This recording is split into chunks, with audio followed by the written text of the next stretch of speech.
বর্তমান সময়ে টুপির ব্যবহার মুসলমানদের মধ্যে এক একজন এক এক রকম করে থাকে।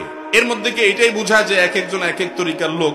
আমার কাছে একজন হিন্দুর টাকা চেয়েছে ব্যবসা করার জন্য, ব্যবসায় 3 ভাগের 1 ভাগ আমাকে দিবে। এখন টাকা দেওয়াটা সঠিক হবে কিনা? আমার বাবা কিছুদিন আগে মারা গেছেন, ঠিক মতো আমল করতে পারেননি। এখন ছেলে হিসেবে আমার কি কি দায়িত্ব আছে যে কারণে আল্লাহ তাআলা আমার বাবাকে জান্নাত দান করেন? এরকম কোন আমল আছে কি? আর আমি গুনাহ করলে কি আমার বাবার কবরে কোনো আযাব হবে এই কারণে? ভাইরা আমার, আপনি নিজে নেককার হন, আপনার বাবার কবরে আল্লাহ তাআলা জান্নাতের সাথে কানেকশন করে দেয়। এটা যদি চান তাহলে আপনার নিজেকে নেককার হতে হবে, ভালো হতে হবে। কারণ নবী আলাইহিস সালাম বলেছেন, মানুষের মৃত্যুর পর তার সমস্ত আমলের দুয়ার বন্ধ হয়, সে আর আমল করতে পারে না। তবে 3টা আমলের ধারা এর সওয়াব তার আমলনামায় যেতে থাকে এবং মৃত ব্যক্তি উপকৃত হতে থাকে। এর ভিতরে একটা হলো নেককার সন্তান দুনিয়াতে যদি বাবার জন্য দোয়া করে, তাহলে আগে নেককার হতে হবে, সন্তানকে নামাজি হতে হবে, রোজাদার হতে হবে, পাপাচার পরিত্যাগকারী হতে হবে। এরপরে যদি হাত তুলে আল্লাহর কাছে বাবার জন্য দোয়া করে, তাহলে এই দোয়া ওই ব্যক্তির আমলনামাতে সওয়াব যোগ করবে। কোন কোন বর্ণনা থেকে আমরা জানতে পারি, নবী আলাইহিস সালাম থেকে বর্ণিত হয়েছে, অনেক মানুষকে কবরে তিনি জান্নাতি হলে তার মর্যাদা বৃদ্ধি করা হবে এবং তিনি বলবেন, কিভাবে বৃদ্ধি হলো? আমি তো দুনিয়া থেকে চলে আসছি, আমার তো আমলের সুযোগ নাই, নিজের ক্লাস উন্নয়ন করার তো আর স্কোপ নাই, কিভাবে আমার ক্লাসের উন্নতি হলো জান্নাতি হিসেবে? তখন বলা হবে, তোমার সন্তান দুনিয়াতে যে নেককার রেখে আসছো, সে যে নেক আমল করেছে, তোমার জন্য দোয়া করেছে, ওই জন্য আল্লাহ তাআলা তোমার মর্যাদা বৃদ্ধি করেছে।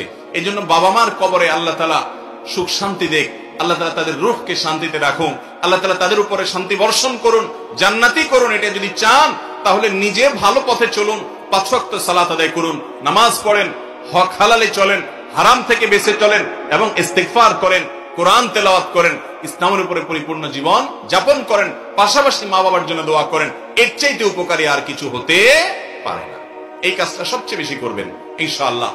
আর যদি সন্তান হিসাবে আপনি কোনো অপরাধ করেন, আপনার অপরাধের দায় আপনার বাবা মার উপরে চাপবে না, কারণ আল্লাহ বলেছেন, আল্লাহ তাযরু ওয়াজিরাতুন বিজরা উখরা, একজন আরেকজনের পাপের বোঝা বহন করেন। আল্লাহ তাআলা এই জুলুম করেন না, কারণ পাপ করছে একজন, আরেকজনকে শাস্তি আল্লাহ কেন দিবেন?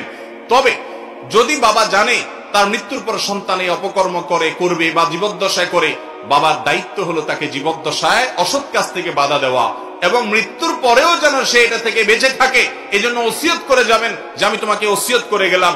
এরপরও যদি আপনি অপরাধ করেন, তার জন্য বাপের কোনো অপরাধ বা এর জন্য কোনো শাস্তি হবে না ইনশাআল্লাহ। অতএব যারা বাবা আছেন, সন্তানদেরকে অসৎ কাজ থেকে বাধা প্রদান করবেন। অনেক মুরব্বীরা আছেন, মসজিদে প্রথম কাতারে এসে নামাজ পড়েন, মাশাআল্লাহ, সবই ঠিক আছে, দাড়ি রাখেন, কোরআন তেলাওয়াত করেন, দ্বীনের কাজ করার চেষ্টা করেন অনেক, কিন্তু নিজের ছেলেটা নামাজ পড়ে না, মেয়েটা পর্দা করে না, পরিবারের সদস্যরা দ্বীনের উপরে চলে না, তাদের কপালে ভাঁজটা পর্যন্ত পড়ে না, তারা এগুলো দেখেও না দেখার ভান করে। ছেলে মেয়ে তারা যদি দ্বীনের পথে না আসে, এর জন্য মা বাবাকে জবাবদিহি করতে হবে। কারণ মা বাবার উপরে কর্তব্য হলো তাদের অধীনস্থদেরকে দ্বীনের পথে পরিচালিত করতে সহযোগিতা করা। অনেকে আছে শুধুমাত্র সারাদিন ঘেউ ঘেউ করে, শুধুমাত্র আচরণ খারাপ করে, নামাজ পড়ে না দেখে। এটা হবে না, তাদেরকে গরমে নরমে বিভিন্ন ভাবে বোঝাতে হবে, দরদ দিয়ে, মায়া দিয়ে, স্নেহ দিয়ে, ভালোবাসা দিয়ে চোখের পানি ফেলতে হবে। অনেক মা পৃথিবীতে আছেন যাদের সন্তানরা হেদায়েতের উপরে ছিল না।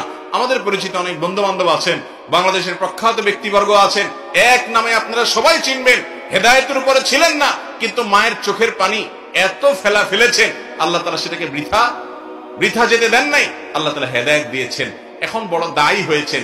অনেক দৃষ্টান্ত আমাদের সামনে আছে, আমি কারোর নাম উল্লেখ করতে চাই না। এজন্য মা বাবারা সন্তানের জন্য সেই চেষ্টা করতে হবে। যদি না করেন এবং আপনি তাকে বিপদগামী হতে নীরব থেকে এক রকমের সমর্থন জুগিয়ে থাকেন, তাহলে মনে রাখবেন এর দায় আপনাকেও মৃত্যুর পরে বহন করতে হতে পারে।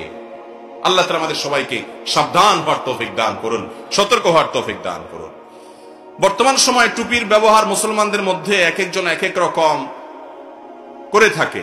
এর মধ্যে কি এটাই বোঝা যে এক একজন এক এক তরিকার লোক? আমি তো দ্বন্দ্বের মধ্যে আছি, বোঝানোর চেষ্টা করবেন দয়া করে। ভাই, টুপি একরকম পরলেই হলো। টুপি এটা সুন্নতে আদাহ না সুন্নতে ইবাদাহ, এটা নিয়ে মুহাক্কিক উলামায়ে কেরামের মধ্যে একাধিক ভিন্ন মত আছে। অনেক উলামায়ে কেরাম বলেন টুপি নবী করিম সাল্লাল্লাহু আলাইহি ওয়াসাল্লাম, সাহাবায়ে কেরাম পরেছেন, এটি ঠিক, কিন্তু এটাকে ইবাদত হিসাবে পড়েছেন এমনটি তারা মানতে নারাজ। কারণ নবী করিম সাল্লাল্লাহু আলাইহি সাল্লাম টুপি পরলে সওয়াব হবে, বিশেষ নেকি হবে, পড়ার জন্য নির্দেশ দিয়েছেন, উৎসাহ দিয়েছেন, এমন কোনো বর্ণনা পাওয়া যায় না। তখনকার মানুষ যারা ছিলেন, মুসলমানরাও পড়তেন, অমুসলমানরাও পড়তেন। তখন এটা তাদের একটা সবার একটা কালচার ছিল, এমন না যে শুধু মুসলমানরাই পড়তেন আর কেউ পড়তেন না। তো যাই হোক, এই জন্য অনেক উলামায়ে কেরাম বলেন নবী করিম সাল্লাল্লাহু আলাইহি সাল্লাম পড়তেন, সাহাবীরা পড়তেন, সেই মহব্বতে আপনি টুপি পরলে অবশ্যই সওয়াব পাবেন, কারণ এটা নবীজির মহব্বতে আপনি করেছেন।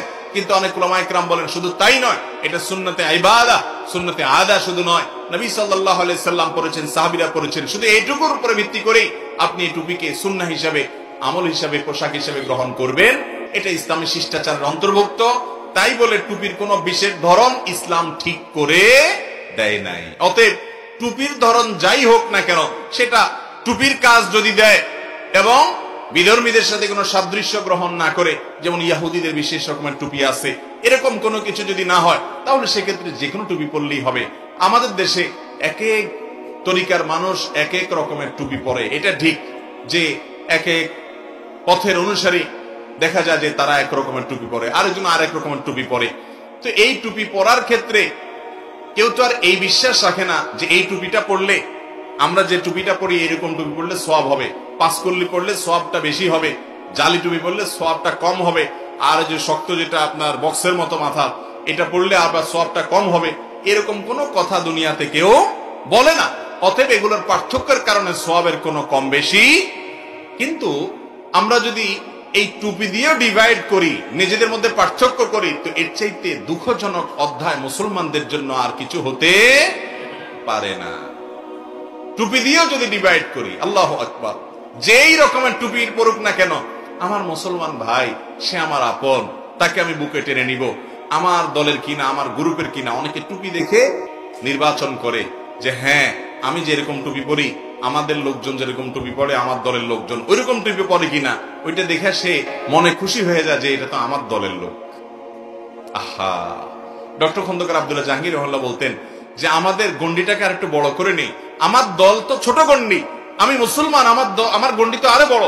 যতজন আহলে কেবলা, যতজনকে মুসলমান বলা যায়, আহলে সুন্নাত জামাতের অনুসারী, তারা সবাই আমার, তারা কেউ আমার পর না, তারা সবাই আমার আপন। এই গন্ডির মধ্যে থেকে আমাদের মধ্যে ভিন্ন মত থাকতে পারে। আচ্ছা, বিভিন্ন মত, বিভিন্ন গ্রুপের আলেমদের মধ্যে আবার নিজস্ব ভেতরগত অন্তর্দ্বন্দ্ব যেটাকে বলে, বিভিন্ন গ্রুপিং যেটাকে বলে, এটা আছে না নাই? কিন্তু এটা কোথাও কেউ প্রকাশ করে না, ঠিক না বেঠিক? মনে করেন কথার কথা কওমি মাদ্রাসা, তো কওমি মাদ্রাসার আলেমদের মধ্যেও আবার বিভিন্ন রকমের চিন্তাধারা, ছোটখাটো বিচ্ছিন্ন বিষয় নিয়ে আছে না নাই? কিন্তু এটা চান না তারা যে বাহিরে প্রকাশ হোক। আলিয়া মাদ্রাসা যারা পড়েন, তারা কি সবাই এক চিন্তার লোক হন? এক চিন্তার না। আহলে হাদিস ভাই যারা, তারা কি সবাই সব দিক থেকে একমত? অনেক বিষয়ে নিজেদের মধ্যে মত পার্থক্য আছে না নাই? কিন্তু তারা চেষ্টা করেন তাদের সে মত পার্থক্য যেন তাদের মধ্যে সীমাবদ্ধ করে থাকে, অন্যদের মধ্যে যেন না যায়। ঠিক একইভাবে যারা হানাফি, তারা চেষ্টা করেন যে আমাদের মত পার্থক্যটা আহলে হাদিস ভাইরা না জানুক। এরকম যত গ্রুপ বলয় আছে, সবার মধ্যে বিতর্কিত অন্তর্দ্বন্দ্ব আছে, তো এটাকে আমরা চাই অন্য কেউ না জানুক। তো ভাইরা আমার, আমরা তো দিন শেষে সবাই মুসলমান ভাই, আমাদের মধ্যে যে মত পার্থক্য আছে, এটা আমরা ফেসবুকে উন্মুক্ত ময়দানে বলা বলি না করি। কারণ যদি বলা বলি, কারণ অন্য কেউ জেনে যাবে, ভিন্ন ধর্মের মানুষরা জেনে যাবে, ইসলামের দুশ্মনরা জেনে যাবে, মুসলমানের দুশ্মনরা জেনে যাবে, যারা আপনারও দুশ্মন, আমারও দুশ্মন, সব মত পথের মুসলমানদের দুশ্মন, তাদেরকে জানায় দিলে আমাদের লাভ নাই, লস আছে। এই জন্য সেগুলোকে ঢাকার চেষ্টা করি। মত পার্থক্য আছে, থাকবে, এর মধ্যেও আমরা একে অন্যকে ভালোবাসতে পারি শুধুমাত্র এই কারণে যে সে কোরআন এবং সুন্নাহর অনুসারী, সে আল্লাহ এবং তার রাসূল সাল্লাল্লাহু আলাইহি ওয়াসাল্লামকে ভালোবাসে। হয়তো আমার মতে তার ভিতরে কিছু ভুল ত্রুটি আছে, তারপরেও তাকে আমার ভাই মনে করতে হবে, সে আমার শত্রু হতে পারে। আল্লাহ তাআলা আমাদের কলিজাগুলোকে বড় করার তৌফিক দান করুন। টুপি দিয়া ডিভাইড করা, এটা খুবই খারাপ জিনিস ভাইরা, খুবই খারাপ জিনিস। আল্লাহ তাআলা আমাদের সবাইকে হেদায়েত দান করুন। আমার কাছে একজন হিন্দু টাকা চেয়েছে ব্যবসা করার জন্য, ব্যবসায় 3 ভাগের 1 ভাগ আমাকে দিবে। এখন টাকা দেওয়াটা সঠিক হবে কিনা?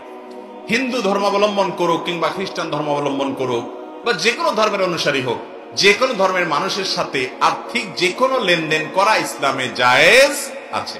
হালাল লেনদেন যদি হয়, তাহলে কোনো মুসলমানের সাথে লেনদেন করতেও অসুবিধা নেই। নবী করিম সাল্লাল্লাহু আলাইহি সাল্লাম দুনিয়া থেকে চলে গেছেন, অথচ তার যে লৌহ বর্ম ছিল সেটা বন্ধক ছিল একজন ইহুদির কাছে। সামান্য কিছু খাবারের বিনিময় সেটা পর্যন্ত বন্ধক রেখে নবী সাল্লাল্লাহু আলাইহি সাল্লাম দুনিয়া থেকে চলে গেছেন। তাহলে তার কাছে এটা বন্ধক রেখে তার কাছ থেকে খাবার নিয়েছেন ধার হিসেবে নবীজি সাল্লাল্লাহু আলাইহি সাল্লাম। এটা যদি জায়েজ হয় তাহলে বোঝা গেল ভিন্ন ধর্মাবলম্বী মানুষের সাথে বিভিন্ন রকমের আর্থিক লেনদেন, কেনাবেচা, ব্যবসা বাণিজ্য করাতে অসুবিধা নাই।